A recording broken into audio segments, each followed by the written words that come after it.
Hello everyone, स्वागत है आपका न्यूज वर्स के एक नए एपिसोड में, जहां हम बात करने वाले हैं मार्वल, डीसी और हॉलीवुड के वीकली अपडेट्स के बारे में। तो स्टार्ट करते हैं डीसी की अपडेट से। तो पहली अपडेट है पेंगुइन सीरीज की तरफ से। तो इसी को लेकर यह अपडेट है कि 19 सितंबर से इसके एपिसोड्स आना शुरू हो जाएंगे, मगर अफसोस की बात यह है कि इसके एपिसोड्स का आपको वेट करना पड़ेगा, क्योंकि इसके एपिसोड्स वीकली रिलीज किए जाएंगे। और फिर डीसी की तरफ से क्रीचर कमांडोज की जो एनिमेटेड सीरीज आने वाली है, उसके कुछ आर्ट पोस्टर्स रिलीज किए गए हैं। इसी के साथ सब लोग ये वेट कर रहे हैं कि पीस मेकर का सीजन 2 कब आएगा। तो इसी को लेकर जॉन सीना ने कुछ अपडेट्स दिए हैं। उन्होंने कहा कि पीस मेकर की फिल्मिंग अभी चल रही है और ऑडियंस एक्सपेक्ट कर सकते हैं कि 2025 में इसका सीजन 2 जरूर आएगा। अब बात करते हैं हॉलीवुड के अपडेट्स की। तो इसी वीक एलियन रोमुलस रिलीज हो चुकी है और शायद इंडिया में इसको एक वीक लेट रिलीज किया जाएगा। तो उस मूवी को काफी ज्यादा अप्रिसिएशन मिल रहा है और अभी जब मैं ये वीडियो बना रहा हूँ तो क्रिटिक्स ने इसको 81% की रेटिंग दी है और ऑडियंस ने 86% की। एंड ऑलरेडी एक्सपेक्टेड है कि ओपनिंग वीकेंड में ये मूवी $50 मिलियन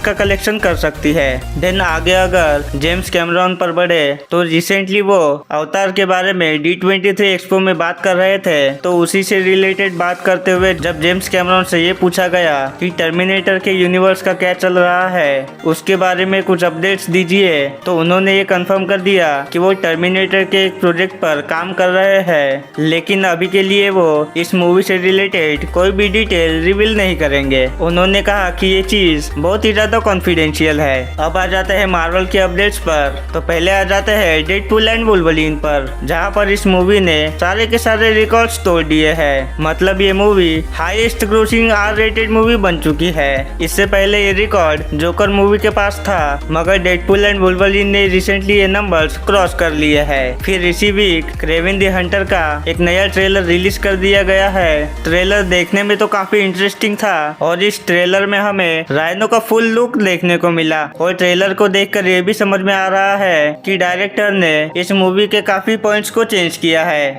अब आ जाते हैं डेयरडेविल बॉर्न अगेन पर। तो उसके कई सारे डिटेल्स चार्ली कॉक्स ने खुद शेयर किए हैं। उन्होंने ये कहा कि इसकी फिल्मिंग तो चल ही रही है और ये कहा कि फर्स्ट सीन जो उन्होंने तीनों कैरेक्टर के साथ फिल्म किया, वो सीन उन्हें डायरेक्टली रिमाइंड करता है नेटफ्लिक्स के शो पर फिल्म करने का। उन्होंने कहा कि उस सीन को वैसे ही लिखा गया था जैसे कि नेटफ्लिक्स के शो में लिखा जाता था और उन्हें फील ही नहीं हुआ कि वो इस बार मार्वल स्टूडियोज के लिए काम कर रहे हैं। इसी पर बात करते हुए किंगपिन के एक्टर विंसेंट डिनोफ्रियो ने कहा कि इस सीरीज में कुछ ऐसे सीन्स थे कि उनको भी भरोसा नहीं था कि ये सीन्स पब्लिकली कैसे रिलीज किए जाएंगे। मतलब ये सीरीज बहुत ही ज्यादा वायलेंट होने वाली है और R-रेटेड होने वाली है। और इसके बाद स्पाइडरमैन 4 पर बढ़े तो ये अपडेट आ रही है कि इस मूवी में किंगपिन का कैरेक्टर दिखने वाला है और इसमें हमें स्पाइडरमैन और किंगपिन की लेजेंडरी लड़ाई दिखने वाली है। और ये भी रूमर आ रहे हैं कि इसमें हमें छोटा सा अपीयरेंस मिल सकता है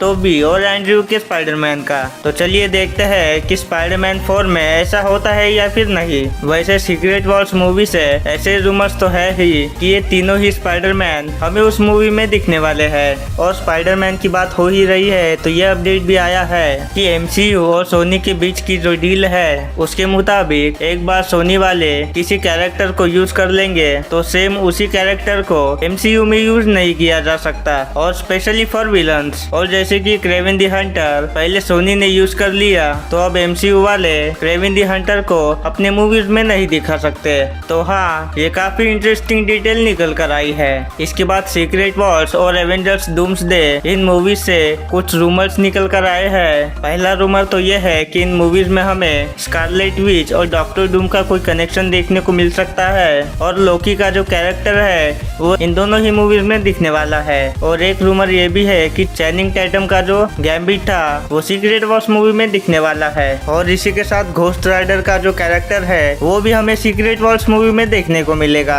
अब आते हैं फैंटास्टिक 4 पर। तो इस मूवी से ये अपडेट आई है कि एवेंजर्स डूम डूम्सडे में जो हमें डॉक्टर डूम देखने को मिलेगा वो इसी फैंटास्टिक फोर यूनिवर्स का होने वाला है। और इसी के साथ हमें फैंटास्टिक फोर मूवी में डॉक्टर डूम का कैमियो तो देखने को मिलेगा और साथ ही में हमें डॉक्टर डूम का ओरिजिन भी देखने को मिलेगा। तो यही थे इस वीक के अपडेट्स और उम्मीद है कि आप पूरी तरह से अपडेटेड हो गए होंगे। इस वीडियो के बारे में आपके क्या थॉट्स है ये आप हमें कमेंट करके बता सकते हैं। और अगर आपको वीडियो पसंद आया होगा तो आप वीडियो को लाइक और चैनल को सब्सक्राइब भी कर सकते हैं। मिलते हैं आपसे किसी और एक नए वीडियो में, तब तक के लिए बाय बाय।